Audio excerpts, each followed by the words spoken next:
Good evening and thank you for joining us on India Business Hour. I'm Parikshit Luthra and here are the headlines we are tracking at this hour. The Finance Ministry tells a parliamentary panel that the timeline for becoming a $5 trillion economy has been postponed by 2 years to 2027 due to the pandemic. Adds that real GDP growth is expected to hover around 6.5 to 7% mark this fiscal, and inflation would enter the 2 to 6% tolerance band by the fourth quarter. We took that view that the time has come now that we need to remove this export duty. The industry gives a thumbs up to the government's decision to scrap export duty on iron ore and several steel products. Minister Jyotiraditya Scindia says that removal of export duty will lead to a new era of growth for the steel industry. The union government could reassess the national monetization pipeline goal, make it more realistic. Sources say government may reassess the accruals, may refocus on monetizing idle assets instead of running ones. The preparations for the union budget have begun. Finance Minister Nirmala Sitharaman starts pre-budget consultations with industry chambers and experts on infrastructure and climate change. In a surprise announcement, Bob Iger returns as the CEO of Disney 11 months after leaving the company. Bob Chapek exits Disney after a tumultuous period at the helm. Iger will help the company's board find a new successor. Mixed reactions to the COP27 climate summit as the world's biggest economies make fresh commitments to cut greenhouse gas emissions. Developed nations agree to compensate poorer nations suffering due to climate change, but many world leaders call this a small step towards climate justice. Former bureaucrat Arun Goyal takes charge as election commissioner, fills the third and final post that had been lying vacant for 6 months. Goyal is next in line to succeed CEC Rajiv Kumar when he demits office in 2025. Government moves to regulate online consumer reviews after a slew of complaints from angry customers. Consumer Affairs Secretary says new standards will be imposed to safeguard customers from deceptive reviews. Earthquake strikes Indonesia's densely populated Java island. 56 people killed, over 700 injured. Officials say the death toll could go up. Hospitals overwhelmed with patients. Former US President Donald Trump snubs Twitter after Elon Musk announces the reactivation of his account. More than 15 million Twitter users voted in a poll conducted by Elon Musk, where nearly 52% favored the return of Trump.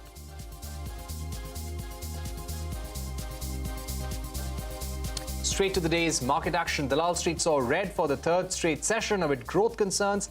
Nifty and Sensex fall close to 1%, with the Nifty ending below the 18,200 mark. Broader markets fared better but ended mildly lower. A CNBC-TV18 news break confirmed the government has withdrawn export duties on most steel and iron ore products that were levied in May this year. The Steel Ministry says the rollback decision was taken on the back of a steep fall in steel exports in October. 15% duty on export of steel products and stainless steel has been scrapped. 45% duty on iron ore pellets has been scrapped. Duty on export of low-grade iron ore lumps have been scrapped as well. However, high-grade iron ore lumps will attract a duty of 30%. Steel Minister Jyotiraditya Scindia told Shireen Bhan that the time was right to remove export duty. Multiple pressures on the steel industry with regard to pricing. And so we were dynamically monitoring that. And I had committed to the steel industry that we will take a view one way or the other in the month of November. And in the month of November, through our multiple deliberations with the Coal and Mines Ministry, with the Home Ministry, with the Commerce and Industry Ministry, and finally with the Finance Ministry, we took that view that the time has come now that we need to remove this export duty. If anything has kept the steel sector going as far as India is concerned, with a capacity of almost 150 million tons per annum and a production of almost 121 million tons per annum, it's actually the domestic demand. The industry has given a thumbs up to the government's decision to scrap export duty on steel and iron ore. Danish Anand gets us the feedback from the steel industry.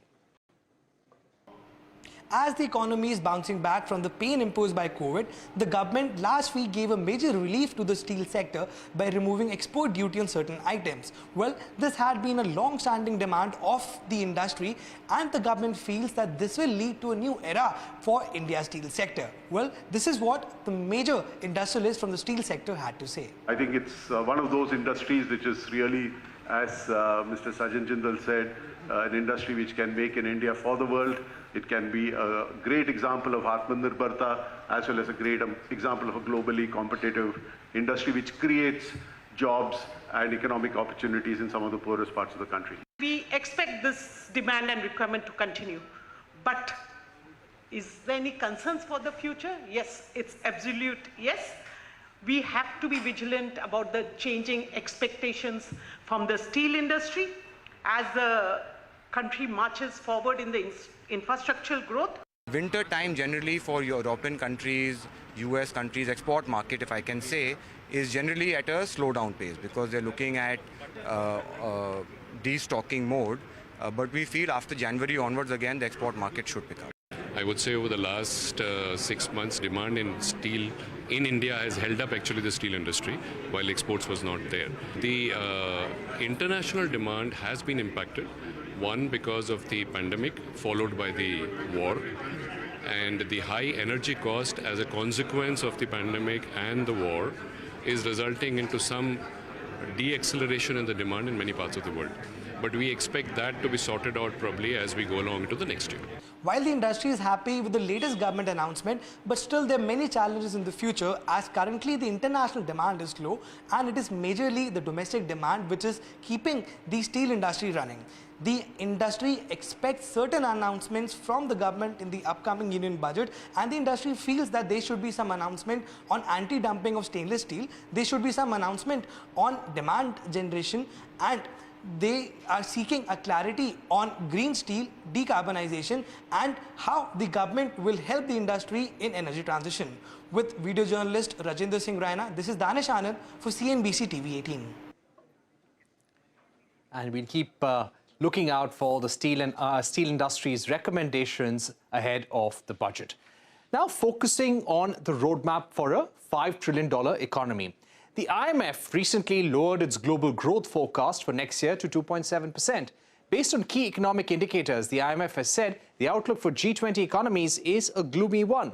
High inflation, weakening of the Chinese economy, and the Ukraine-Russia war are weighing down the world economy. Now, amid global headwinds, the Parliamentary Committee on Finance today sought views from the Finance Ministry and Niti Aayog on the roadmap to a $5 trillion economy. So what did the government tell the parliamentary panel? Well, sources tell us that the government has said the real GDP growth is expected to be between 6.5% to 7% in FY23, inflation to enter the tolerance band of 2 to 6% by Q4 of FY23. Urban unemployment rate, which is at 7.6%, to fall further by the end of fiscal, and private capex cycle could commence in FY24. Among the headwinds to India's growth path, pressure on currencies to depreciate against the dollar will persist into 2023. Loss of world output and trade could impact India's growth. Continued high crude prices will dilute domestic stimulus to growth, and food inflation could worsen due to climatic conditions. Now, the timeline for India becoming a $5 trillion economy has to be postponed because India lost 2 years of growth. The $5 trillion target can be achieved by 26-27. For this, 6.5% annual growth rate would be needed, and inflation should be below 6%, and US inflation closer to 3%. Key reforms that would be needed to cross the $5 trillion target by 26-27. On the agriculture side, land consolidation, facilitating crop diversification away from food grains into edible oils. On the power side, increasing user charges, improving DISCOM viability and reliability of affordable power for MSMEs. Improved capacity of state governments to undertake local infra spending, reduced compliance burden on MSME from state, local and union government, focus on asset monetization and privatization, reduction of government debt stock and lower cost of capital as well. Moving on, the union government could reassess the national monetization pipeline goal, make it more realistic. Sources say government may reassess the accruals may refocus on monetizing idle assets instead of running ones. Sapna Das joins us with the latest. That's right. What we're getting to pick up is the fact that some kind of rejig within the national monetization pipeline is very much likely. This pipeline is worth around 6 lakh odd crores. That has been the government's aim. It was launched way back in September 2021.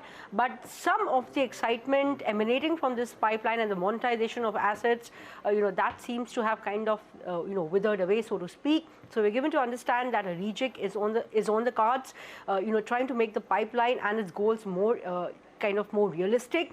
Probably within that, I think the government, rather the center, will also look at it in terms of how much will be accruing to them, because once you have a monetization pipeline, it's a three-way sharing of resources between the state governments, the companies, of course, which are doing the monetization, and some bit of it comes to the center.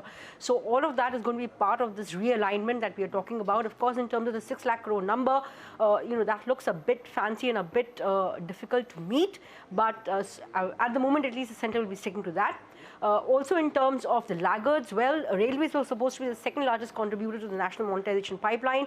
It has not really met that goal, so to speak. Of course, it's roads that has been the largest contributor. Surprisingly enough, coal has also come up fast, but here lies in the problem. Basically, the monetization pipeline was meant to, invigorate life into those assets which have been lying idle, and not to kind of just talk about assets which are already running, and that's what is happening. So probably all the dead weight will be shaken off at some point in time. Maybe we can see some announcements coming up in the budget, so to speak. Last year, we do know that the monetization aim was met. It was somewhere around 88,000 crores. I think the government exceeded that. This year, the aim is around 1.62 lakh crore. We are given to understand anywhere between 1.25 to 1.50 lakh crore would be coming in.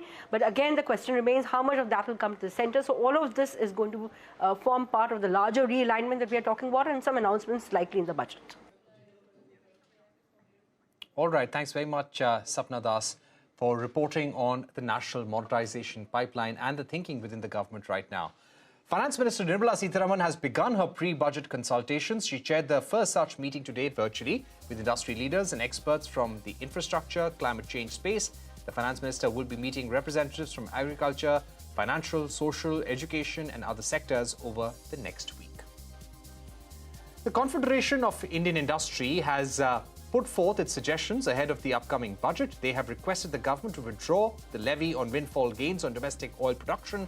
The CII has also said that the government should rationalize income tax slabs and rates for individuals at the lower end and expedite rural infrastructure projects. We have recommended that as far as the urban lower income consumer is concerned, we suggest rationalizing personal income tax slabs and rates at this lower end so that we can give them that much needed support, keeping in mind inflation as well, and increase their disposable income. In the same way, as far as rural India is concerned, we have suggested that as the government continues to focus on its capex investment, we would like to see a significant share of that going into rural capex so that there is rural job creation, which eventually will lead to rural consumption. And Sanjeev Mehta, the MD and CEO of Hindustan Unilever, meanwhile, believes that softening of commodity prices could trigger a revival in demand. Listen in. There has to be a trigger, and one of the trigger will be when the commodity prices start softening. Correct. And when they start softening, I see no reason why the volumes won't come back. So I think one of the trigger will be if the Ukraine crisis gets sorted, then we should definitely see a softening of commodity prices. And the government has released guidelines to curb fake reviews on websites. These guidelines, which have been developed by the Bureau of Indian Standards, will come into effect from 25th of November. Timsi Jaipuria gets us more. In a bid to safeguard and protect consumers from fake and deceptive reviews which are influencing their purchases that they are making via e-commerce sites and other platforms, Consumer Affairs Ministry along with BIS has formed guidelines, online consumer reviews, listing out principles and requirements for collection, moderation, and publication of reviews, which are kicking in from 25th of November.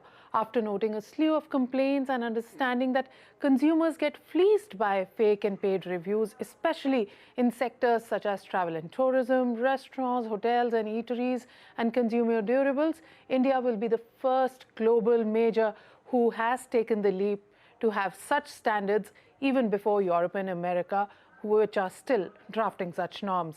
Let's listen in to Consumer Affairs Secretary Rohit Kumar Singh about what and how these standards will be working. We will see how it evolves, how it rolls out.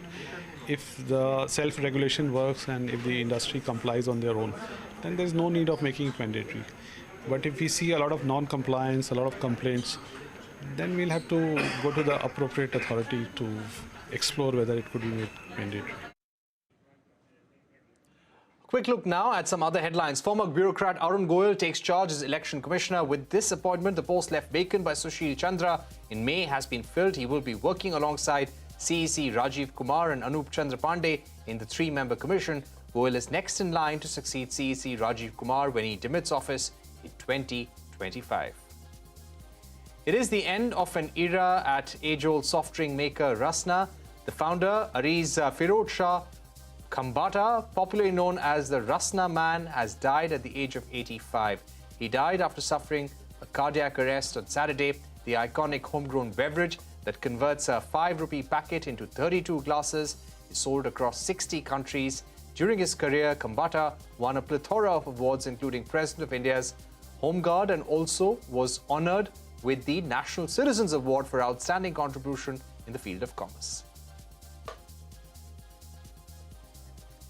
Sources tell CNBC-TV18 that the Kirat Parekh panel, which is reviewing the gas pricing mechanism, is likely to submit its report to the government this week. Remember, the panel was supposed to finalize its report on 31st of October, but had sought more time. The panel was told to suggest a fair price of natural gas to the end consumer. The panel, which includes representatives from gas producers and distributors, has been doing a tightrope between the expectations of producers and consumers.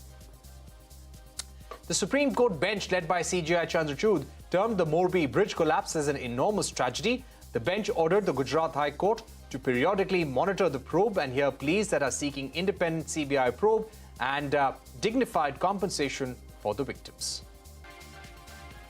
Welcome back. You're watching India Business Hour. The climate summit in Egypt's Sharm el-Sheikh, COP27, closes with over 190 countries reaching a final agreement. A significant development from this year's conference has been the agreement to set up a loss and damage fund for developing countries impacted morbidly by the climate crisis. While this is a first, the nearly 2-week-long conference has little progress to display in terms of addressing many pressing issues. Moving on, an earthquake of 5.6 magnitude jolted the main Indonesian island of Java, which left at least 56 people dead and more than 700 injured. Officials fear the death toll could go up as many people are still trapped under the debris of damaged buildings. Even hospitals are overwhelmed with the rising number of patients. China's Beijing has tightened its COVID-related curbs after the death of 3 individuals in the age group of 87 to 91. This is the first time a COVID-related death has been reported in mainland China since May. Despite the stringent zero-COVID policy, which is relaxed by the government, recently, cases in the capital have reached about 2,000. CNBC's Eunice Yoon joins us now with the latest from Beijing. All right, we will be tracking the COVID situation in China. Remember, weakening of economic growth in China is a concern for many economies around the world. Now, former US President Donald Trump has snubbed Twitter after Elon Musk reinstates his account, says he sees no reason to return to social media platform. Earlier, Elon Musk conducted a Twitter poll where more than half of the 15 million respondents voted in favor of Trump's return. And before we wrap, the Football World Cup is underway in Qatar. Divya Mulani and Arundhati Ramnan get you all the action.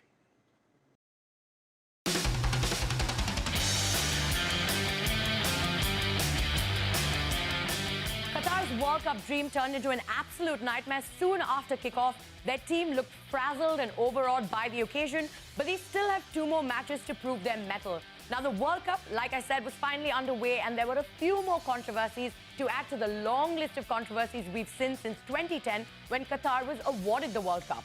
Today I feel Qatari, Arab, African, gay, disabled, migrant worker. Now, in a bizarre speech, the FIFA president, Gianni Infantino, berated all the critics of Qatar with a spectacular list of whataboutery. Why does he get to lecture everyone? Because he had red hair and faced bullying in childhood. As a child, at school, I was bullied because I had red hair. But Qatar has come under fire over its treatment of women, migrant workers, and the LGBT community, and Infantino's defense was received widespread criticism.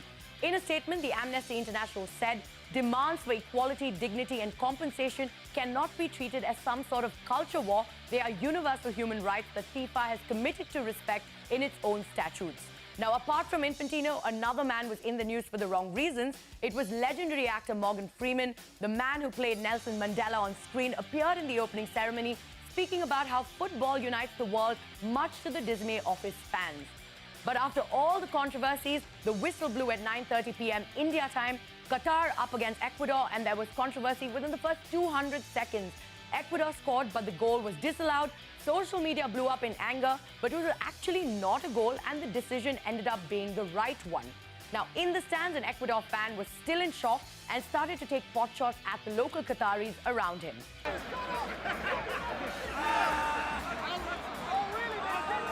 Relax, relax, relax. But unlike Qatar's opening match, this story had a happy ending. This is Peter. He is an Ecuadorian, and he is here to watch the match today. Passion makes sometimes people upset. Yes. But we come together for sport. Sport brings people together. So football does bring people together. Thank you so much for watching. We will be back with more news from the World Cup through the next few days. In Mumbai with Divya Mulani, I am Arundhati Raman. With that, it's a wrap with this edition of India Business Hour. Thank you for watching. News continues right here on CNBC-TV18.